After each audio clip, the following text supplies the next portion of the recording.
kill it. I was meant to win. I am down and willing, so I will find a way. It took a minute, now it didn't happen right away. When it get hot in the kitchen, you decide to stay. That's how it winners made. Stick a fork in the hater on my dinner plate. I walk into the fire like it's just a bit of flame. I switch my style up, watch the money pile up. I'ma get rich with life. What is going on, everybody? Welcome to the Clydesdale Media Podcast. My name is Scott Schweitzer. I am the Clydesdale. We are celebrating the achievements of the 2024 Legends Masters CrossFit Games athletes. And with me right now is Bret Owsley. Correct. That's right, Scott.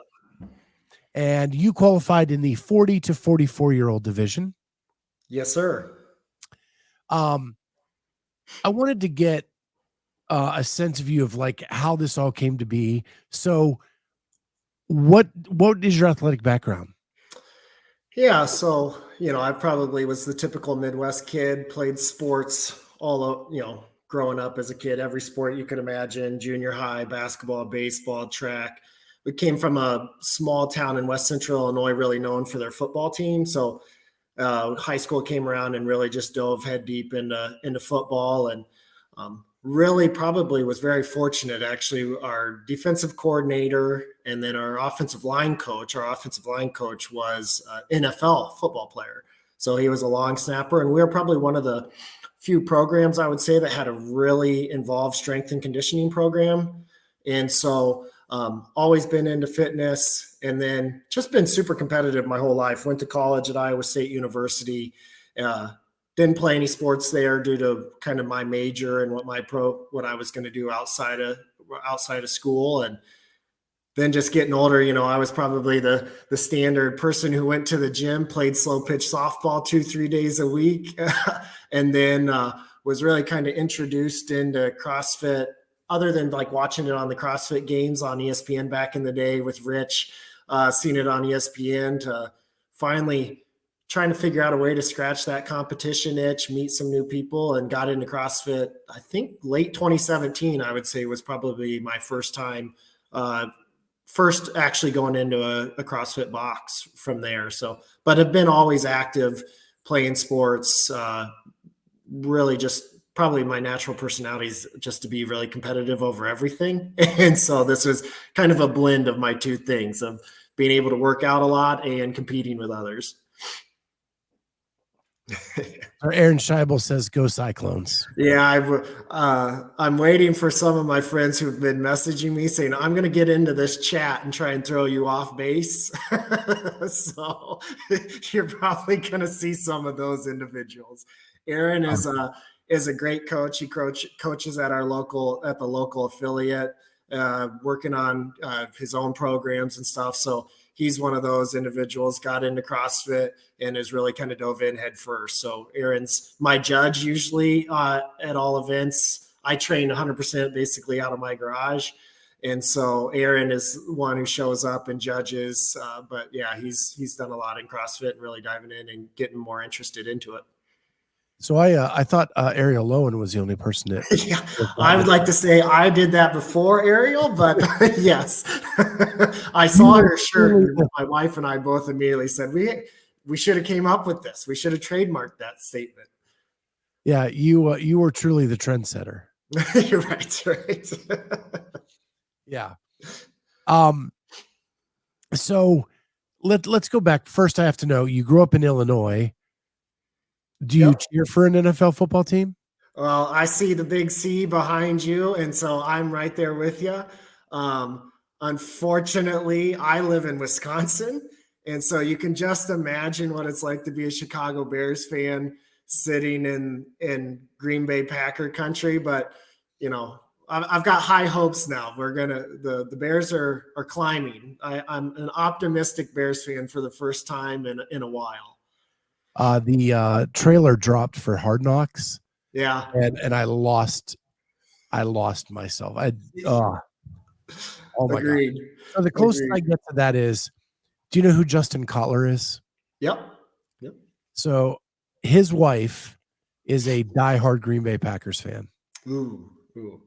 And I won't be joining underdogs anytime soon. Well, Justin is not. Justin is a New York Giants fan, I think, because that's where he had his gym before Underdogs. But his wife will text me during games, just needling. And I spend my Sundays alone usually. All of my friends are almost all Packers fans. Actually, one of my best friends growing up in Illinois, he was a Packers fan, so I've been used to it. It's just been a little bit rougher when you live here in Wisconsin and where the Bears have kind of gone those last decade. So I'm looking forward to some brighter skies ahead. Ben Washburn, none of Bret's friends are going to be surprised when Bret is on the podium. Another good friend of mine. So yeah. But then he throws this stuff in. Yeah. That's why he stays home on Sundays during football season, so I can watch the Bears game. Yeah. So speaking of Wisconsin, one of the benefits of being there is the games have been there since 2017. Yep. You finally make it to the CrossFit Games and they move away. Yeah. And in reality, kind of them coming to Madison was part of the reason I got into CrossFit. It's like, oh, I'd seen this, in Aromas in California, just on TV. Oh, here it's coming to Madison.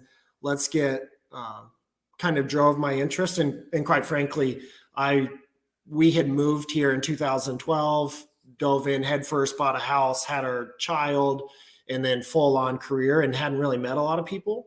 And so CrossFit coming to Madison was like, oh gosh, they did an open announcement, I think, that year. And so really knowing that CrossFit talks a lot about community, that's what really got me into CrossFit, quite frankly. It was like, oh, this would be an opportunity for us to meet some new people. And actually my closest friends in Wisconsin have all come from the CrossFit space, from that time in the gym. And so that was really nice. And then, we've gone to the campground the last couple of years, so we've always camped there, done the whole thing. We take the whole week off, just really a great group of people just in general, and just being around everybody is really pretty inspiring.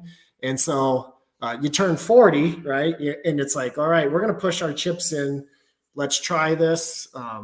Maybe there's an opportunity here. Let's see where this trip can go. And quite frankly, wasn't set on going to the games. I think I had told my coach, Mike McElroy from Mayhem, saying like, my goal was really to make semifinals. I'd probably struggle in the CrossFit space on some confidence. Like if I could just get to the semifinals, I'll be happy. And then this Wadapalooza event in Southern California, maybe everybody else will be too tired from the games and I can compete there. It's like, let's go there. And then probably my wife and my coach, quite frankly, were like, Bret, what are you worried about the semifinals? Like you'll get there. No problem. Let's actually get you to the games. And so started like, oh, how cool would it be if it was in Madison? I could sleep in my own bed. I live 45 minutes away, and Birmingham's a little bit further, but no complaints out of me though. Yeah. It's still got to be pretty special when you qualify for something this epic. And what's even cooler is that you did it in a way that you would have qualified under the old rules. Right. Yeah, that was in that part. I'll be honest, overall, just semifinals to the games. I'm not sure the games in qualifying has even set in yet. I mean, we're 20 some odd days out, and it was just something that I thought personally was so far out of reach for me that I hadn't, I can't tell mentally if I was saying I wasn't thinking about it because I didn't want to disappoint myself, so there's a little bit of that mental battle that people go through. But still, like going through there and ended up where I ended up in the semifinals within the top 10 to like, I really hope, and I think it will happen that, a month clear from the games to be able to step back and really be like, oh, wow, this was something to be proud of, something to, this is pretty cool. And I'm trying to get myself there right now. You've done a great job with highlighting some of these people that have gone to the games a few times, to where they say the first time they they were so stressed out and they took it so seriously. Like they didn't take the time to look around and like soak it in. And, you know, you've got a friend in Ryan Retke who has been kind of a very good person for me to talk to. He probably kept me off the ledge even in quarterfinals when I was messaging my times. I'm like, I'm not even going to make the semifinals, Ryan. What am I going to do? And he's like, what are you talking about? You know, and so having him who's been to the games before to kind of lean on, him and I share a coach. And so having him to lean on to like, hey, don't forget to like look around. Like, this is pretty cool. You know, what we're getting to do here. And you should be proud of what you've been able to accomplish. Yeah, it's I love this community and everybody's so supportive. And yeah, I cannot wait to get down there to Birmingham myself. And it's going to be your show only, which I think in some ways it can be disappointing. And I have friends that are disappointed that they didn't get that opportunity at the festival. But hopefully we can make this a festival. Yeah, I think I think I've always felt with CrossFit, the community and the people is what makes it so special, you know, and what you're able to accomplish. And just being around those individuals in that space, I think whether you're there to spectate or there to participate, I think really the people involved is what makes it special. My mom and my stepdad are going to be there. They don't even know what CrossFit is, and they're going to go there. And one of the things that I think is so special about Masters, like there's going to be 70-year-old ladies that are doing things that a lot of people can't do in their teens, you know, and just being able to say like, holy cow, look at that. That's possible. You know, I can remember my mother turning 40 and was like over the hill. Everything was black balloons. Like your life was over and this is how old you are. And then you're like, now we're in our 40s. And I'm like, well, I got to go see how many muscle ups I can do unbroken. You know, it's just, I think the space and the community and what CrossFit, the methodology has done is, you know, really opened the eyes to what's possible as you age. And, you know, I've worked out my entire life. I was part of a pretty well-developed high school fitness program that was all strength, a lot of bars. We had bumper plates. You know, this is in the late 90s. We were using bumper plates. And I'm stronger at 40 than I was at 24. And that I worked out 6 days a week. You know, it wasn't that I never worked out or anything. I've always been in and always been fairly strong. And now I would probably put the 40-year-old version against the 24-year-old version up in a battle. And I think the 40-year-old version's better. One of my favorite stories is about my dear friend Lana Marcine. She's 70 plus, and I asked her if she was going to compete in a competition, and she said, "No, I'm not going there. They won't let me do rope climbs." Yeah. Susan Holt, we've met her at the games the last few years. She's won her age division the last 2 years, and she had a camper next to us. And just talking to her, I was telling her, like, you're incredible, just what she's able to do. And it's really inspirational from a family that, you know, I would say our lifespan isn't real long, you know, and it's like, look what you can do at 64, you know. They're incredible. And I think being our own show maybe lowers the barrier to entry for people to attend. And so that maybe there's an opportunity for folks there to say like, oh, wow, this is really special. So I think we'll be able to create an environment there that will be a lot of fun, I hope. So who all are you taking with you?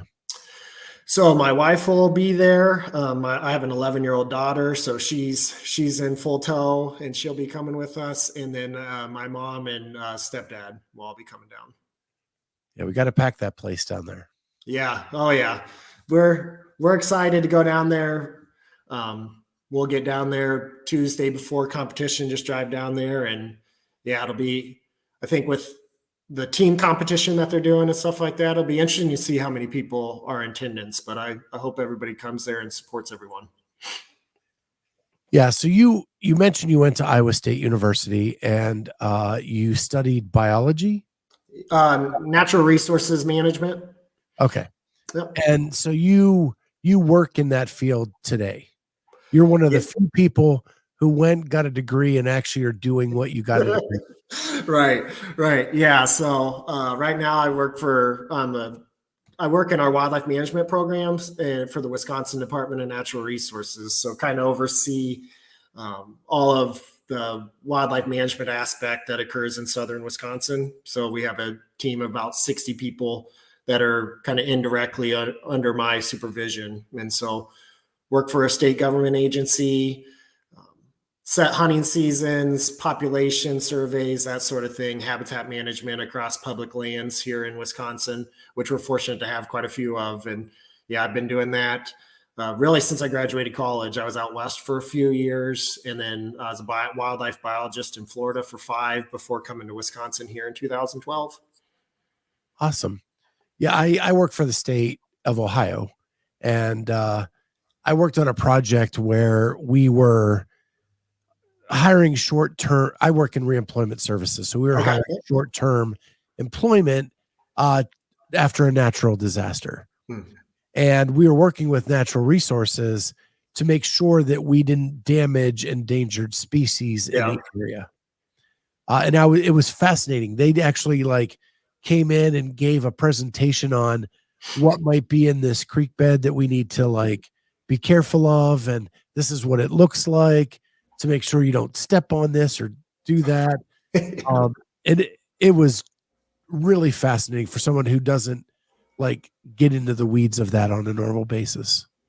Yeah. And so we'll do some of that. We have another branch of our agency that handles endangered resources. So they'll cover that. But yeah, it's, I always say I have a lot of people that work for me that are significantly smarter and better at their job than I am. I've just been very fortunate throughout the course of my career to have some really great people to lean on and kind of turned into what it's turned into.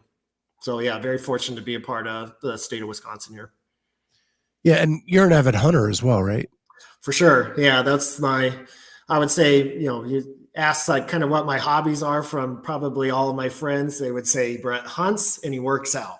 That's kind of my 2 hobbies that I have that really kind of take up most of my free time when and if there is some free time. So you're a Mayhem athlete, right? Yep. That is, they do Mayhem hunts now. Is that something that you dive into, look into, or is that reserved for time when you have some more free time? Yeah. So as far as the programming goes, I do their Mayhem performance coaching. So it's a service where it's one-on-one. They provide individual programming for me, and we did that this year.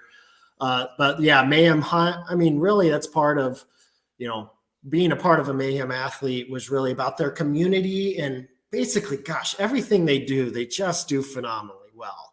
And so being a part of that, and actually probably my relationship and conversations with Rich have all been hunting based. It's very rarely been CrossFit focused. Now when I was down there for semifinals, talked to him for a little bit, but I ran into him the day before at the coffee shop, and he remembered a conversation when Legends was in Mayhem that I competed in. Oh, you're the DNR guy, and we started talking about different hunting trips. And so we messaged each other back and forth. And so, yeah, I'd like to say I was trying to figure out when Mayhem Hunt launched with Angelo and Rich, I think maybe earlier this year. I sat there and laughed because I think 3 years ago, I posted something on Instagram that said Mayhem Hunter and saying, hey, Rich, we should get a hunting aspect back. And so it's good to see. I really enjoy watching kind of their growth in that space. It certainly is cool and interesting to see. What's your favorite season to hunt in? Yeah, so in Wisconsin, we're a big deer state, so we're going to shoot. Whitetail season is probably my favorite, and was actually probably spring turkey season. Honestly, is probably my favorite here in Wisconsin. And then I try every other year to go out west to bow hunt for elk. And so that I'd probably say is my overall favorite. But here at home, spring turkey season is really nice. You have a break through the long drawn out winter that can be in Wisconsin. Spring, things are starting to get warmer. You haven't really done anything a whole lot for a few months. And so turkey season is always a good time, but we try to get out pretty heavily, pretty much any season. Yeah. I grew up in Western Pennsylvania, and hunting is a rite of passage. For sure. Yeah. I mean, that's, Wisconsin, I was introduced to the deer season widows weekend, deer hunter widow weekend, it's opening weekend. It's the weekend before Thanksgiving for our gun season. Places shut down, you're allowed to be gone from school. And I grew up in a community like that. You had to bring your deer tag to school. And as a 7th, 8th grader, you could get out of school and have an excused absence. So I grew up in kind of that rural community sort of thing. And so, yeah, it's a big deal. Pennsylvania, Michigan, Wisconsin, I would say are probably 3 of the real big states when it comes to just like hunter numbers and the emphasis they put on, from a hunting season. Yeah, we didn't even have to take a tag, and they just came to school on first day of buck, first day of no. Yeah, for sure. It was pointless to even hold school because nobody would be there. Right. Yeah, I mean that's where we'll start. Where I grew up was similar to that. In that rural community where we had quite a few people leave, but yeah, it's and that's I think a little bit similar. I kind of look at it from a CrossFit space as I've kind of gotten older. I mean, my favorite part of hunting is the people and interacting. Like there are people in my direct family that I did not see all year other than during deer season. And so, and so they would come in and it was deer season. And so just the community aspect, the socialization that occurs to me is really what I look back now is probably one of the things that I enjoy the most. And then when you look at CrossFit, just the people and everything in the community and camaraderie that comes with it is probably one of the things that I enjoy the most. Yeah, I agree.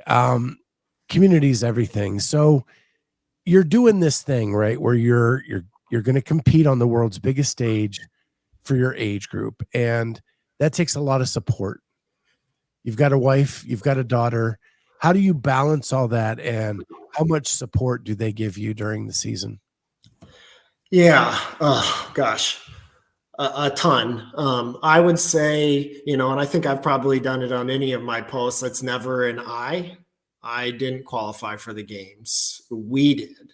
It takes a team. And I have probably a slightly different look on balance, in that I look at balance long term, and that at times there is going to be an imbalance from what I would like. And so we talked, I would say it was after the games last year, a little bit before, I think after quarterfinals, maybe last year, semis potentially. And my wife and I talked about, hey, you're turning 40.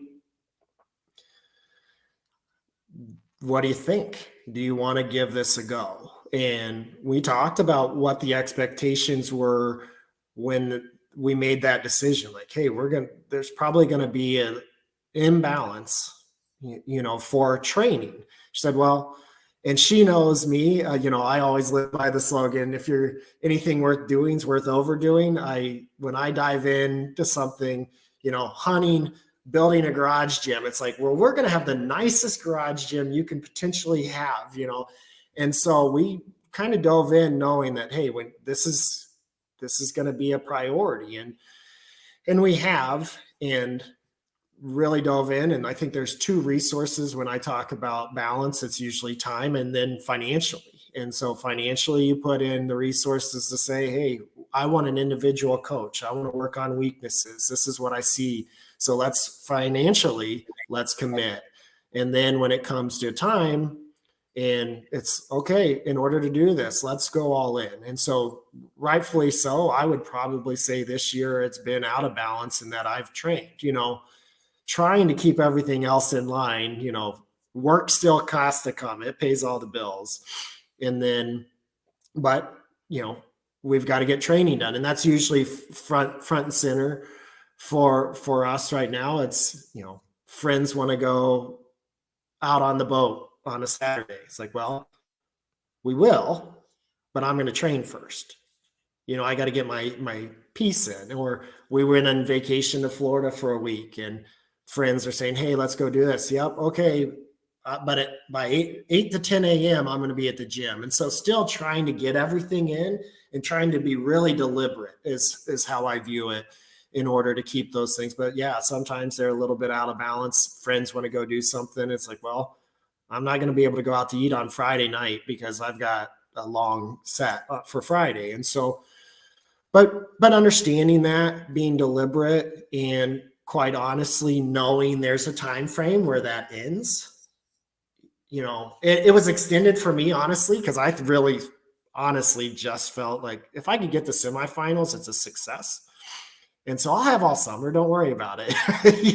And then you qualify for the games and it's like, okay, we're going to keep this up for another few months. But, I think being very deliberate with your time is one thing that we do. And then my wife is extremely supportive, whatever we need. Is always helping out. And then I have a 11-year-old daughter who is super active.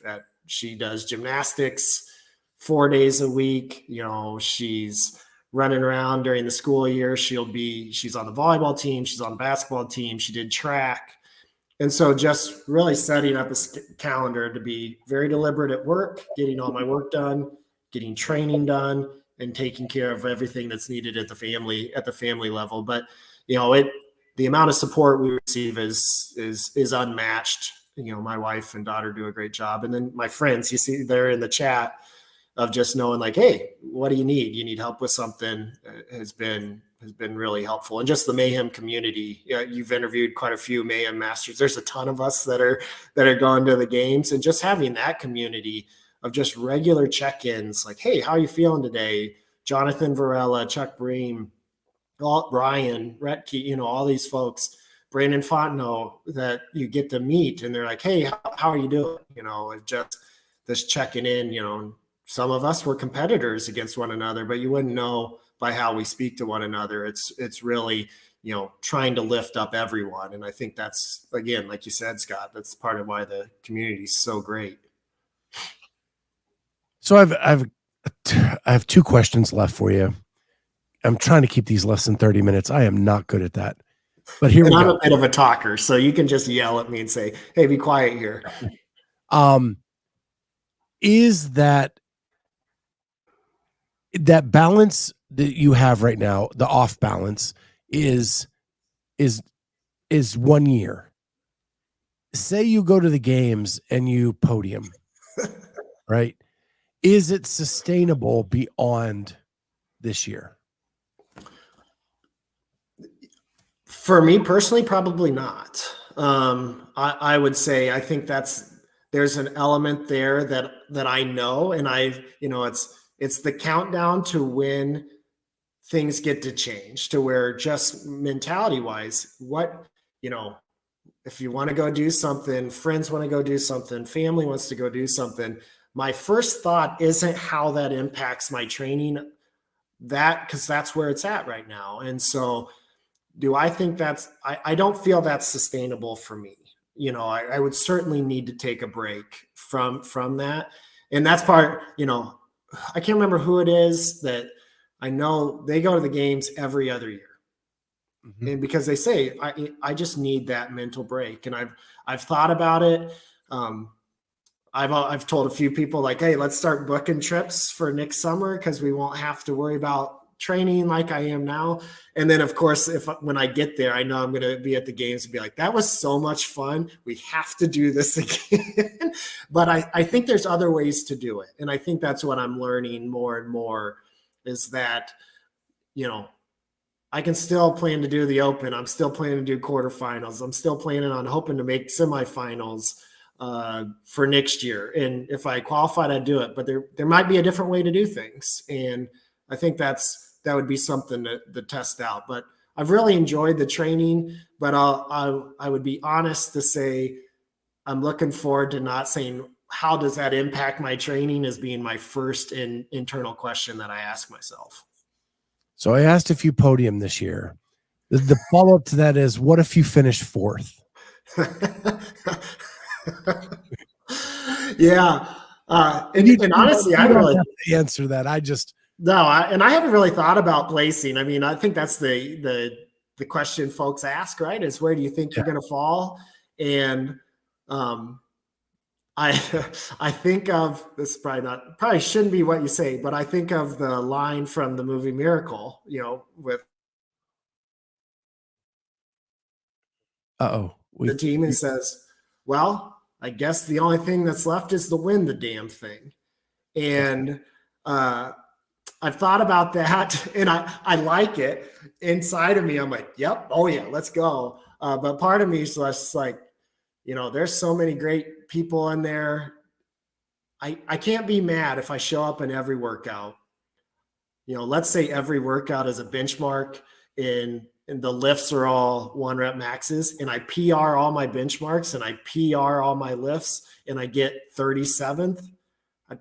I can't look at that and say, wow, I did really poorly, And so I think I have to, the way I'm looking at it is just make sure I leave everything out there. And if I can walk off the field and be like, I don't know if I could have done more, then that's the placing that I deserve. So I just know the plan is to lay it out there. I feel prepared, and there's going to be a ton of people out there and a ton of friends that I'm competing against, and we're going to throw down together and have a lot of fun. So that's really what I'm excited about.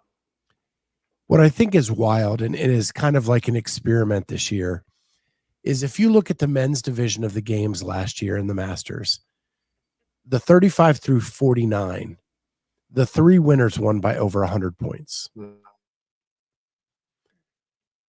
But that was only letting 10 people in a flawed online qualification. It's going to be interesting to see now that 40 get in, and you're probably going to catch more athletes that should be there. What is that going to look like this year? Yeah, I think you bring up a great point that there's going to be more players in there, likely more specialists, that are going to come in and say,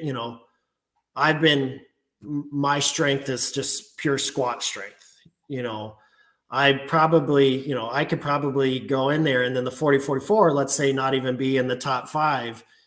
And if there was a 1 rep max front squat, I'd probably be close to winning that, and that wouldn't have happened elsewhere, so I think you're just going to have more players coming in, like, it'll be interesting to see. I'll be curious on your thoughts on it, is what, with only having 10, the average finish of the winner versus having 40, what's the average finish? And exponentially, is that, does Rudy Berger average a 3 and when there's 10, or does he average a 15?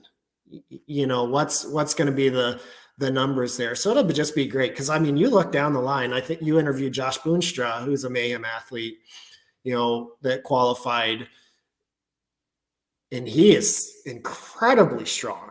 And you're just going to show up and be like, oh, he came in and won a workout, and then I come in and finish 3rd in something, and we never would have been at the games, previously, and so that'll be really interesting just to see the placings.